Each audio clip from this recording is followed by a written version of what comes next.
হে WhatsApp guys, কেমন আছো সবাই? আশা করি সবাই খুব ভালো আছো। সেভেন্স ফুড টোয়েন্টির গত ভিডিওতে আমরা জেনেছিলাম হচ্ছে Japanese cinema I want to it your pancreas সম্পর্কে, আর আজকের ভিডিওতে আমরা জানবো হচ্ছে মাই মোটোকারের বয়ফ্রেন্ড বা মাই এক্স বয়ফ্রেন্ড টিভি সিরিজটা সম্পর্কে। মানে এটা জাপানের একটা টিভি সিরিজ, 8 পর্বের একটা টিভি সিরিজ, যেটাকে আমরা এক ভিডিওতে কমপ্লিট করব। আর এই সিরিজ দেখার পরে আমার একটা কথাই মনে হয়েছে যে ভাই সবগুলা পাগল, আবল তাবল সবকিছু। তো বাড়তি কোনো কথা না বলে চলো আমরা ভিডিওটা প্লে করবো। তার আগে একটা ছোট্ট ব্রেক রয়েছে, তুমি ব্রেকটা স্কিপ করে মূল ভিডিওতে যেতে পারো, তোমাকে কষ্ট করে বিজ্ঞাপনটা বা ব্রেকটা দেখতে হবে না। গাইস, তুমি কি অন্য ব্র্যান্ডে লস করে হতাশ? এখন সময় পরিবর্তন, আর এই কারণেই ক্রিকেক্সের যোগ দিয়ে অ্যাকাউন্ট খুলে তোমার লসের পরিমাণ লাইভ কাস্টমার কেয়ারে জানাও এবং সাইন আপ বোনাস হিসেবে পেয়ে যাও 5,000 টাকা পর্যন্ত। আর ক্রিকেক্সের জিলি গেম খেলে উপভোগ করতে পারো প্রতিদিন 50টি ফ্রি স্পিনের সুবিধা এবং মাত্র 500 টাকা ডিপোজিট করলে ইনস্ট্যান্ট 300 টাকা বোনাস পেতে পারো। আর তাছাড়া জন্মদিনে থাকছে ক্রিকেক্সের কাছ থেকে বিশেষ চমক 1000 টাকা বোনাস। আর জিলি টুর্নামেন্টে অংশ নিয়ে জিতো প্রতি সপ্তাহে আইফোন 16 প্রো ম্যাক্স 900% সাপ্তাহিক স্লট রিসার্চ বোনাস। আর এছাড়াও এভিয়েটর গেম খেলা এবং উপভোগ করো 10% ক্যাশব্যাক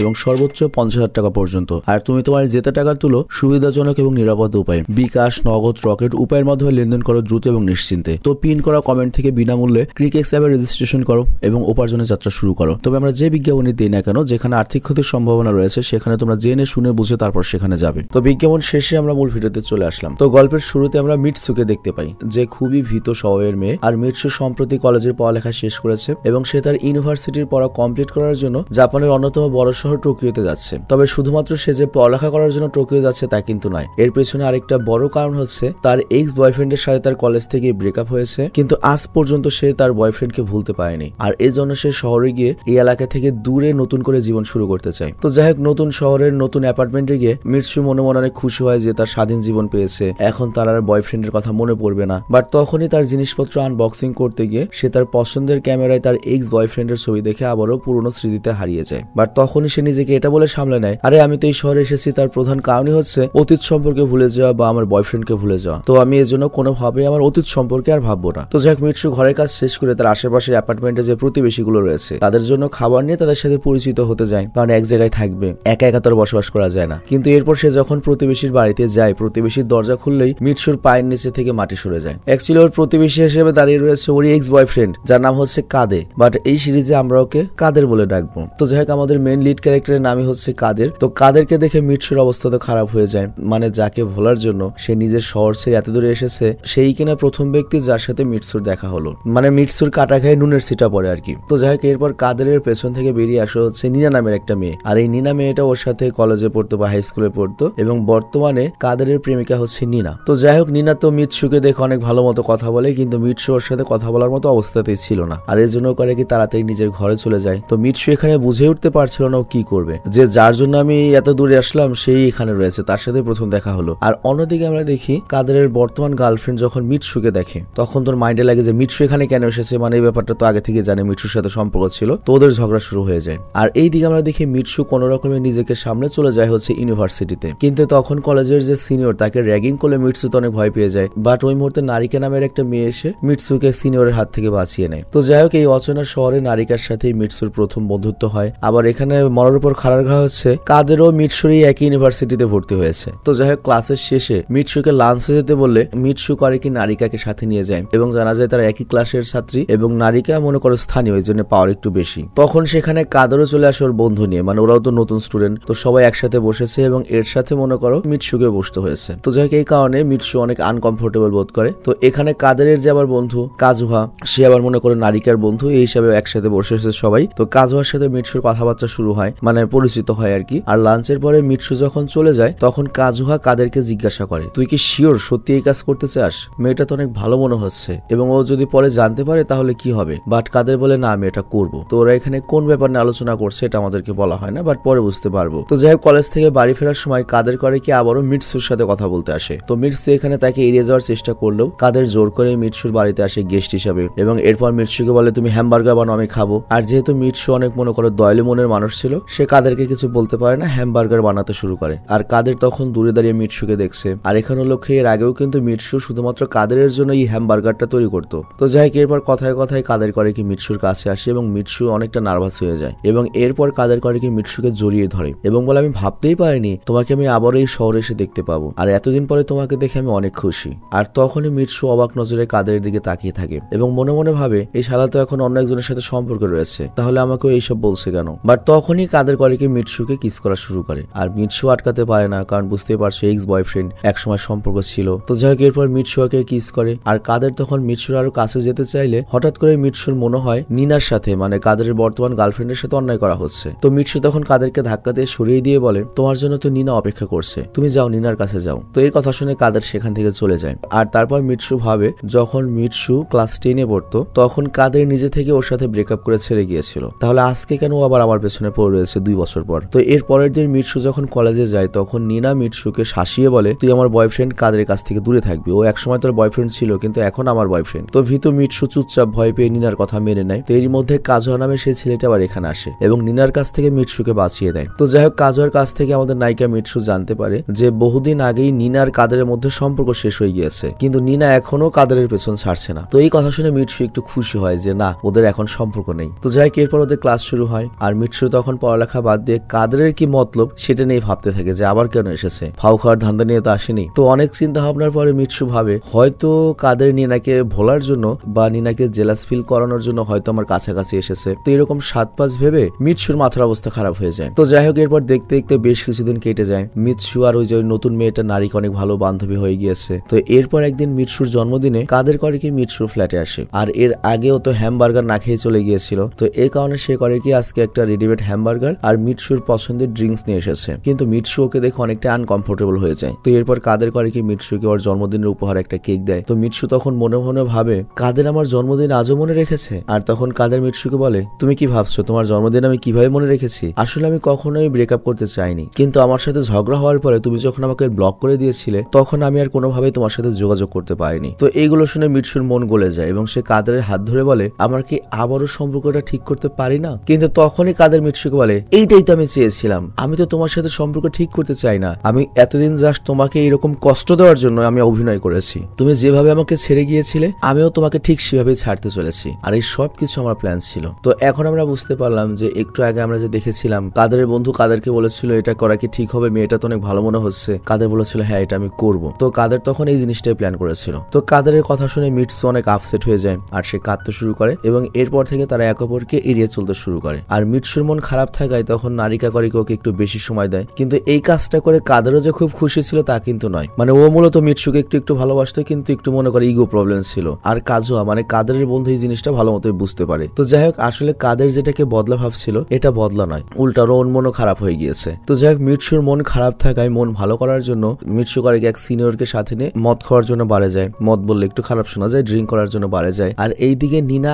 আবারও কাদেরকে ইমপ্রেস করার জন্য তার বাড়িতে আসে, কিন্তু কাদের এবার সরাসরি নিনাকে জানিয়ে দেয়, দেখো তোমার সাথে আমার কোনো সম্পর্ক নেই এবং আমি নতুন করে সম্পর্ক জড়াতে চাই না, তুমি চলে যাও। তো এই কথা শুনে নিনা রাগ করে চলে যায়। আর এরপর অনেক রাত হয়ে গেলে সিনিয়রের ছেলেটা করে কি মিৎসুকে বাড়ি ছাড়তে আসে। দুজনেই মাতাল ছিল, কিন্তু ওই ছেলেটার মতলব মোটেও ভালো ছিল না। সে বাহানা করে মিৎসুর ঘরে ঢুকে এবং ওর সাথে জবরদস্তি করার চেষ্টা করে। বাট কাদের যেহেতু ওর প্রতিবেশী, কাদের সেখানে আসে এবং ওই লোকটাকে সাহায্য করে আর ড্রিঙ্ক করার জন্য মিৎসুকে বকাবকি করে, কিন্তু একটু পরে ও নিজেই মনে করে ওর সাথে ধস্তাধস্তি শুরু করে। আর তখন মিৎসু করে কি কাদেরকে ধাক্কা দেয় এবং অ্যাটিটিউড দেখিয়ে বলে, তোমার মতো ছাগলের আমার দরকার নেই, আমি একাই নিজের খেয়াল রাখতে পারবো। তো এই কথা শুনে কাদের অনেক মাইন্ডে লাগে এবং রাগ করে সেখান থেকে চলে যায়। আর তখন সে মিৎসুর টেবিলে পুরনো দিনের কিছু ফটোগ্রাফ দেখতে পায়, আর এই ফটোগুলো দেখে কাদের খুব ইমোশনাল হয়ে যায় এবং মিৎসুকে বলে, আমি তোমাকে ভালোবাসি আর এই কারণে আমি তোমাকে স্পর্শ না করে থাকতে পারি না। আর এই কথার পরে মিৎসু করে কি নিজে কাদের কাছে এসে ওকে কিস করে। আর কাদেরও তখন মিৎসুর কাছে যায় এবং ওদের মধ্যে আবারও মনে করে ভালোবাসা হয়ে যায় সেকেন্ডের মধ্যে। এবং মনে করে যখন রাশিয়া ইউক্রেন যুদ্ধ প্রায় শুরু হবে তখনই ভীত মিৎসু করে কি এক লাফে উঠে ফেলে, মানে ওর পিনিক সব শেষ হয়ে গিয়েছে মদের। আর বলে ওই সবের সময় এখনো আসেনি, কিন্তু কাদের তো ছিল মনে করো এক্সপার্ট খিলারি বলবো না বোকা বলবো বুঝতে পারছি না। ও বলে ওইসব সময় হয়নি, মানে তোমার বয়সে কত মেয়ের সাথে আমি এর আগেও তো সেক্স করেছি বা এই ধরনের একটা কিছু। তো কাদের তালে তালে এই কথাটা বলে ফেলে, কিন্তু মিৎসু তো এই কথা শুনে রেগে যায় এবং কাদেরকে প্লেবয় মনে করে কাছে আসতে দেয় না। তো যাই হোক পরের দিন সকালে ঘুম থেকে ওঠে মিৎসুর তো আফসোসের শেষ নেই যে কাদেরকে আমি কেন দূরে সরালাম, এই শহরে আমার আর কে রয়েছে। আর তারপর মিৎসু কলেজে গিয়ে ওর প্রিয় বান্ধবী নারিকাকে সবকিছু বলে। তো নারিকা যখন দেখতে পায় যে মিৎসুর কাদেরের প্রতি প্রচুর ইমোশন রয়েছে, ও বলে তাহলে কাদেরের সাথে তুমি সম্পর্কটা ঠিক করে নাও। আর এইদিকে আমরা দেখি কাজুয়া করে কি কাদেরকে বলে, তুই যদি সত্যি মিৎসুকে ভালোবাসিস তাহলে ওকে কষ্ট দিস না। আর কাজুয়ার কথায় ক্লাসের পরে কাদের করে কি মিৎসুকে লাঞ্চের জন্য আসতে বলে। আর মিৎসু খুশি হয়ে ক্যান্টিনে যায়, কিন্তু সেখানে গিয়ে দেখে ওর সাথে কাজুহা বসে রয়েছে। তো কাজুহাকে দেখে মিৎসুর একটু আপসেট লাগে, কারণ ও চেয়েছিল কাদেরের সাথে একান্ত সময় কাটাতে। আর এখানে আমরা দেখতে পাই কাদের করে কি মিৎসুকে সময় নিয়ে দিয়ে উল্টো কাজুহার সাথে কাজে লেগে পড়ে, যেটা দেখে মিৎসুর আরো বিরক্ত লাগে। আর তখন মিৎসু একটা জিনিস খেয়াল করে যে কাদের সবসময় বন্ধু কাজুয়ার সাথে একটু বেশি অ্যাটাচড, এবং এটা দেখে ওর মনে সন্দেহ লাগে যে আমার বয়ফ্রেন্ড এক্স বয়ফ্রেন্ড ও আবার গে নয় তো। যাই হোক এরপর আবার ও ভাবে না এটা হবে না, আর চিন্তা ভাবনা পরিবর্তন করে ও কাদের সাথে সময় কাটানোর জন্য সেদিন রাতে ওর বাড়িতে থাকতে চায়। আবার কাদেরও মিৎসুর কাছে আসতে চাইছিল, আর এজন্য সে মিৎসুকে বাড়ির চাবি দেয় যে তুমি আমার ঘরে চলে যাও, সন্ধ্যা আমি আসবো। তো মিৎসু তাড়াতাড়ি বাড়ি ফিরে শাওয়ার নিয়ে একটা সুন্দর আউটফিট পরে রেডি হয় এবং লেট নাইট ডেটিং এর জন্য অপেক্ষা করতে থাকে। আর শুধুমাত্র আউটফিট নয়, ওর সব দিক দিয়ে নিজেকে প্রস্তুত করেছে, মানে আজকে একটা যুদ্ধ হবে। তো যাই হোক অনেক এক্সাইটেড হয়ে মিৎসু কাদেরের বাড়িতে যায়, কিন্তু ঘরের চারিদিক অন্ধকার থাকায় মিৎসু হঠাৎই সোফার উপর পড়ে যায় এবং সে দেখতে পায় সে কাজুয়ার কোলে বসে রয়েছে। তো কাজুয়াকে দেখে মিৎসু তো অবাক হয়ে যায় এবং ও ভাবছিল যে কাদের শুধুমাত্র ওকেই ঘরের চাবি দিয়েছে, কিন্তু দেখতে পায় কাজুয়াকেও চাবি দিয়েছে, তার মানে কি আসলেই শালাকে। তো যাই হোক মিৎসু এরপর যখন চলে যাচ্ছিল তখন কাজুয়ার হাত ধরে এবং বসতে বলে, কিন্তু মিৎসুর তো কাদের উপর তখন হেভি রাগ হচ্ছিল যে আমরা পার্সোনাল ডেটিং করবো, কিন্তু এখানেও কাজুয়াকেও চাবি দিয়ে রেখেছে। তো যাই হোক কাজুয়া তখন মিৎসুকে জিজ্ঞাসা করে কাদেরের কোন জিনিসটা তোমার সবচেয়ে বেশি পছন্দের। তো এই কথা শুনে মিৎসু বলে আজ অব্দি আমি কাদের ছাড়া আর কারোর সাথে সম্পর্কেই যাইনি, তো কাদেরের কোন বিষয়টা ভালো লাগে বা কারোর সাথে তুলনা করার মতো কিছু নেই। তো এই কথা শুনে কাজুয়া উল্টা করে কি মিৎসুর কাছে আসে এবং বলে তুমি আসলে অনেক ভালো একটা মেয়ে, আমি তোমাকে অনেক পছন্দ করি। তো এই কথা বলেও করে কি আলতো করে মিৎসু ঠোঁটে কিস করে দেয়। তো মিৎসু ভীষণ অবাক হয়ে যায়, ও ভাবতে পারে যে কাজুয়া এমন কিছু করে বসবে। তো এরই মধ্যে কাদের আবার বাড়ি ফিরে আসে, আর কাদেরকে দেখে মিৎসু এবং কাজুয়া দুজনেই চমকে যায়। তো যাই হোক কাজুয়া তো চলে যায়। তো মিৎসু একবার কাদেরকে বলতে যায় যে কাজুয়া তো আমাকে চুমু দিয়েছে, কিন্তু বলতে সাহস পায় না। তো যাই হোক কাদের কিন্তু এখানে মিৎসুর আশাকে অন্যভাবে বোঝে যে মিৎসু যেহেতু এখানে এসেছে তার মানে সবকিছুর জন্য রুম ডেটিং এর জন্য রেডি হয়ে এসেছে। তো এরপর কাদের করে কি মিৎসুর কাছাকাছি আসে, কিন্তু মিৎসু এত ভয় পেয়ে যায় যে সে কনফিউজড হয়ে কাদেরকে দূরে সরিয়ে বাড়ি চলে আসে, মানে মন মতো চাইছে তাই। তো যাই হোক পরের দিন মিৎসু করে কি নারিকাকে সবকিছু জানায় যে আমাকে কাজুহা চুমু দিয়েছে, এই সেই ঘটনা, রুম ডেটে গিয়েছিলাম। তো নারিকা তখন মিৎসুকে পরামর্শ দেয় কাজুহার ব্যাপারে কাদেরকে সব জানিয়ে দাও, তাহলে তোমার মনের ভেতরে যে খুঁতখুঁতি রয়েছে সেটা থাকবে না, আর যেহেতু তোমার কাছের মানুষ ওকে জানিয়ে দেওয়া উচিত, তাহলে সারা জীবন তোমার মনে খুঁতখুঁতি থাকবে এবং কাজুহারও বেশি ক্লোজ চলে আসবে। আর অন্যদিকে আমরা দেখি মিৎসুয়া যেহেতু কাদেরকে গতকাল তোমার ওই রুম ডেটে সুযোগ দেয়নি, এই জন্য কাজুহার কাছে দুঃখ করে যে মিৎসু আমাকে রিজেক্ট করেছে। তো এই কথা শুনে কাজু আবার মনে মনে খুশি হয়, ও ভাবে মিৎসু হয়তো ওর প্রপোজাল অ্যাকসেপ্ট করে নিয়েছে সিরিয়াসলি। তো যাই হোক এরপর কাজুয়া করে কি কাদেরকে এড়িয়ে মিৎসুর সাথে দেখা করার জন্য বেরিয়ে যায়, আর অন্যদিকে মিৎসু নারিকার কথা মতো কাদেরকে কাজুয়ার ব্যাপারে জানানোর জন্য দেখা করতে বলে। তো এইদিকে মিৎসু যখন লাইব্রেরিতে বই নিচ্ছিল তখনই কাজুয়া সেখানে আসে আর মিৎসুকে ধরে লাইব্রেরির পেছনে নিয়ে যায়। আর যেহেতু কাজুয়া ভাবছিল যে মিৎসু তার প্রপোজাল অ্যাকসেপ্ট করবে, তাই সে আবারও মিৎসুকে কিস করতে গেলে মিৎসু তাকে আটকায়, আর মিৎসু বলে সে শুধুমাত্র কাদেরকেই ভালোবাসে। তো এই কথা শুনে কাজুয়া আবারও মিৎসুর কাছে ক্ষমা চেয়ে চলে যায়। আর তারপর আমরা দেখি মিৎসু বাড়ি ফেরার পর খুব চিন্তায় ছিল যে সে কিভাবে কাদেরকে এইসব ব্যাপারে জানাবে। তো এরই মধ্যে কাদের তার বাড়িতে এলে সে মিৎসুকে অনেক চেষ্টা করেও কিছু বলতে পারে না। আর এদিকে কাদেরও মনে মনে একটু ভয় পাচ্ছিল, সে ভাবছিল মিৎসু হয়তো তার সাথে সম্পর্কে আর আসতে চায় না, কিন্তু হঠাৎ করেই কি হয় ওরা নিজেদের ভুল বুঝাবুঝি মিটিয়ে নেয় এবং তাদের কথাবার্তার মাঝেই কাজুয়া করে কি কাদেরকে কল করে। আর মিৎসু তখন আবারও টেনশনে পড়ে যায় যে আবারও কাজুয়া আসছে, আর তখন কাদের করে কি কাজুয়ার সাথে দেখা করতে বাইরে যায়। আর কিছুক্ষণ পর ডোরবেল বাজে এবং মিৎসু বাইরে গিয়ে দেখে যে কাজুয়া এসেছে, তার মানে কাজুয়া হয়তো এখানে ট্রিক্স করে কাদেরকে দূরে নিয়ে গিয়েছে। তো যাই কাজুয়া তখন মিৎসুকে বলে দেখো তুমি আমাকে দেখে ভয় পেও না। তো এখানে কাজুয়া বলে আমি আগের বারের মতো কিছুই করবো না, আমি যে তোমাকে কিস করেছিলাম সেই কিস টিস আর করবো না, ভুলে যাও। কিন্তু কাদের তখন চলে আসে এবং কাদের সব জানতে পারে এবং সে রেগে গিয়ে কাজুয়াকে মারতে শুরু করে। বাট কাজুয়া তখন বলে প্লিজ মারামারি করিস না, আমি একটা ভুল করে ফেলেছি, আমি আমার ফিলিংস কন্ট্রোল করে নেব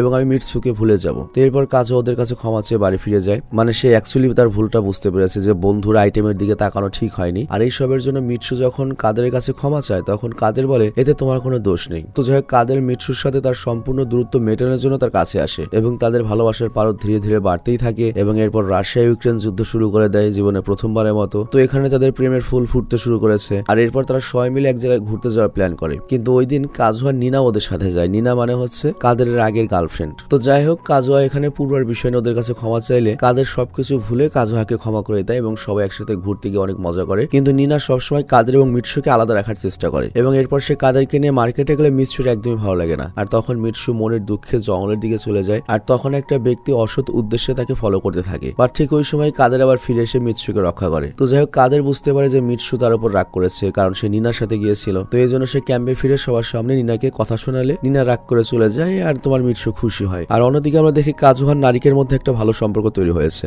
আর এখানে উল্লেখ্য নায়িকার চেয়ে আমার এই নারিকাকে নায়িকার বান্ধবীকে বেশি ভালো লেগেছে। তো যাই হোক দেখতে দেখতে সময় এগিয়ে যায় এবং মিৎসু আর কাদের এখন একসাথেই থাকে এবং তারা দুজন অনেক ভালো রয়েছে এবং এভাবে ইউনিভার্সিটির জীবন শেষ হয়। আর ইউনিভার্সিটির জীবন শেষে তারা নিজের মতো ব্যস্ত হয়ে যায়। কিন্তু এখানে একটা সমস্যা রয়েছে, কাদের তার নিজের স্বপ্ন পূরণ করতে পারেনি। সে এক একসময় বেসবল প্লেয়ার হতে চেয়েছিল, আর এই বেসবল খেলার জন্য কাদের কিন্তু মিৎসুর সাথে দূরত্ব তৈরি করেছিল, কিন্তু আজকে সে আর বেসবল খেলে না, তবে কাদের আবারও খেলতে চায়। আর এইদিকে আমরা দেখি কাজুয়া তার নিজের একটা বিজনেস শুরু করেছে, আর তার কোম্পানিতে মিটসু এবং নারিকাও কাজ করে। আর এরপর একদিন মিটসু করে কি তার বাবার বাড়িতে নিয়ে যায় কাদেরকে, বাট কাদেরকে মিটসুর বাবা একদমই পছন্দ করে না। আর ওইখানে ওরা দুজনে মিলে মিটসুর বাবাকে অনেক বোঝানোর চেষ্টা করে, কিন্তু কোনো কথাই শুনে না। তো কাদের তখন ঠিক করে মিটসুর বাবাকে পটাতে আমি বিদেশ গিয়ে পড়ালেখা করব, কিন্তু প্রথমে সেই বিষয়ে মিটসুকে জানায় না। কিন্তু মিটসু কোনোভাবে ওর ল্যাপটপ থেকে ওর বিদেশে যাওয়ার ব্যাপারটা জানতে পারে, আর এটা দেখে মিটসুর একদমই ভালো লাগে না, এবং ও ভাবে যে মিডল স্কুলের মতো হাই স্কুলের মতো আবারও হয়তো কাদের ওকে ছেড়ে আলাদা হতে যাচ্ছে। বাট কাদের তখন মিটসুকে বোঝানোর চেষ্টা করে যে না, আমি তোমার জন্য এটা করবো, বাট মিটসুর মন আর কিছুতেই মানে না। আর এর ফলে কাদের এবং মিটসুর মধ্যে আবারও দূরত্ব বাড়তে থাকে। আর তারপর আমরা দেখি কাদের একদিন মিটসুর বাবার সাথে দেখা করে মিটসুকে ডাইরেক্ট বিয়ের প্রপোজ দেয়। আর তখন মিটসুর বাবা কাদেরকে পরামর্শ দেয়, ঠিক আছে তুমি বিদেশ থেকে আগে নিজের পড়ালেখাটা শেষ করে আসো। আর এরপর আমরা দেখি মিটসুর যে পছন্দের টিচার, তাকে মিটসু যখন এই ব্যাপারটা শেয়ার করে তখন সেই টিচার ওকে ভালোবাসার মানে বোঝায়। তাকে বোঝায় যে ভালোবাসা মানে কাউকে বেঁধে রাখা নয়, জোর করে বেঁধে রাখা নয়, তাকে খোলা আকাশে উঠতে দেওয়া। সে খোলা আকাশে উড়েও যদি কবুতরের মতো বারবার ফিরে আসে তাহলে বুঝবে সে লোকটা তোমার। তো এখানে তুমি তাকে বেঁধে রাখতে পারবে না, সারা জীবন তার মনে খুঁতখুঁতি থাকবে যে তোমার জন্য সে ওটা করতে পারলো না, আর এতে তোমাদের ভালোবাসার নষ্ট হবে। তো এই কথা শুনে মিটসু ঠিক করে সে কাদেরকে বিদেশ যেতে দেবে, এবং কাদের যদি বিদেশে গিয়ে ওকে মনে রাখে তার মানে কাদের ওকে ভালোবাসে, এবং সে কাদের স্বপ্ন পূরণে কখনোই বাধা হয়ে দাঁড়াবে না। তো যাই হোক, এরপর মিটসু হাসি মুখে কাদেরকে বিদেশে যাওয়ার জন্য বলে, আর এতে কাদের অনেক খুশি হয়। তবে মিটসু কাদের কাছে একটা শর্ত দেয়, সেটা হচ্ছে 3 বছর পরে ফিরে এসে আমাকে বিয়ে করতে হবে। তো এরপর দেখতে দেখতে সময় এগিয়ে যায়, মিটসুর 23 বছর বয়স হয়ে গিয়েছে। সবাই মিলে ধুমধাম করে ওর বার্থডে সেলিব্রেট করছে, এবং কাদের ভিডিও কলে রয়েছে, কিন্তু ওদের কথা বলতে বলতেই হঠাৎ করে কল ডিসকানেক্ট হয়ে যায়। আর তখনই মিটসুর সেই শর্ত মতে 3 বছর পার হয়ে গেছে, কাদের এসে মিটসুর সামনে দাঁড়ায়। আর তখন ছুটে গিয়ে মিটসু কাদেরকে জড়িয়ে ধরে, কারণ তার ভালোবাসার মানুষ ফিরে এসেছে। আর মিটসুর বাবা ওদের সম্পর্কটা মেনে নেয়, কারণ কাদের বিদেশ থেকে পড়ালেখা করে এসেছে। আর ওইদিকে আমরা দেখি কাজুয়ার নারিকারও বিয়ে হয়ে গিয়েছে, আবার নিনার জীবনে একজন রয়েছে। আর এইদিকে আমাদের দেখানো হয় কাদের আর মিটসু একে অপরকে কিস করছে, আর মিটসু বুঝতে পারে দূরে গেলে ভালোবাসা কমে না, এবং কাউকে যদি মন থেকে চাওয়া যায় দূর থেকেও ভালোবাসা যায়। আর এখানেই এই সিনেমাটা শেষ হয়। তো যাই হোক, খুবই সিম্পল একটা স্টোরি, এখানে আহামরি আমি তেমন কিছু পাইনি। কোরিয়ান সিরিজগুলো বা কোরিয়ান টিভি সিরিজগুলো যত সুন্দর হয়, জাপানিজের টিভি সিরিজ অত বেশি বেটার নয়। তবে জাপানিজদেরও একটা স্পেশালিটি রয়েছে, সেটা হচ্ছে তারা এনিমিতে অনেক বেটার। আমরা যেটাকে কার্টুন বলি আর কি, কার্টুন মানে হচ্ছে তোমার কি, যেটা বাচ্চাদের উদ্দেশ্যে তৈরি করা হয়, বাট অন্যদিকে এনিমি যেটা, সেটা হচ্ছে বড়দের জন্যই তৈরি করা। ওখানে ডার্ক থাকতে পারে, নুডিটি থাকতে পারে, মোট কথা ওটা বাচ্চাদের কার্টুন বা ফানি বিষয়ে তৈরি করা নয়, ওটা বড়দের জন্যই তৈরি করা। তো জাপান ওটাকে এনিমি বলা হয়ে থাকে, এবং জাপানের যে এনিমি ইন্ডাস্ট্রিজ, সেটা বলিউডের চেয়ে পুরো ইন্ডিয়ায় যতগুলো তোমার সিনেমা ইন্ডাস্ট্রিজ রয়েছে সবগুলো সিনেমা ইন্ডাস্ট্রিজের চেয়ে অনেক বেশি লাভজনক একটা ইন্ডাস্ট্রিজ, এবং ওদের এনিমি পুরো দুনিয়াতে চলে। এবং জাপানিজ এনিমি দেখে তোমার কাছে মনে হতে পারে যে এই কার্টুন, এই আর্ট করা জিনিস নাক ছিটকাবে, বাট এমন কিছু এনিমি রয়েছে যেগুলো দেখলে তুমি বলবে শালার কি বানিয়েছে ভাই। বাট এনিমি তুমি যদি একবার দেখো, ভালো একটা এনিমি দেখো, তুমি ফ্যান হয়ে যাবে, তুমি বলবে ভাই এই স্টোরি, তুমি এনিমির মধ্যে ঢুকে যাবে। তো আমি তোমাকে পরামর্শ দেখবো কয়েকটা এনিমি দেখার জন্য। তো প্রথম যে এনিমিটা আমি তোমাকে পরামর্শ দেবো সেটা হচ্ছে ভিনল্যান্ড সাগা, যেটা তোমাকে হাসাবে, কাঁদাবে। এরপর রয়েছে হচ্ছে ডেমন স্লেয়ার, এবং তুমি যদি একটু ফানি টাইপের এনিমি পছন্দ করো তাহলে তুমি দেখতে পারো হচ্ছে চেইনসো ম্যান, তারপর জুজুৎসু কাইজেন। আর আরেকটা মাস্টারপিস এনিমি রয়েছে যেটা তুমি খুব অল্প সময় শেষ করতে পারবে, সেটা হচ্ছে ডেথ নোট। এছাড়া তুমি যদি স্পোর্টস ভালোবাসো তুমি ব্লু লক এনিমি সিরিজটা দেখতে পারো। এই কটা দেখলে মোটামুটি তুমি এনিমির ফ্যান হয়ে যাবে। আর আরেকটা এনিমির কথা না বললে না, সেটা হচ্ছে ওয়ান পাঞ্চ ম্যান। এনিমিগুলো দেখো, ভালো লাগবে আশা করি। বিদায় নিচ্ছি, আল্লাহ হাফিজ। গত বছরের ক্যাম্পেইনে Suzuki bike, iPhone, Android phone সহ 25,000 টাকা দেওয়া হয়েছে। এছাড়া প্রতি সপ্তাহে 5 জন করে মোট 40টি এয়ারপড দেওয়া হয়েছে। র্যান্ডম স্টোর এইবার নিয়ে এসেছে sure shot campaign. Market challenging প্রাইসে মাত্র 550 টাকায় সর্বোচ্চ কোয়ালিটি সম্পন্ন হুডি দিচ্ছে র্যান্ডম স্টোর। প্রতিটা প্রোডাক্টের সাথে থাকছে একটি করে কুপন, যার মাধ্যমে ঘোষণা হবে লাকি বিজয়ী। এইবার থাকছে royal Enfield Hunter bike, Suzuki monotone, phone, laptop সহ নগদ 25,000 টাকা। এইবার আমাদের অর্ডার টার্গেট 10,000।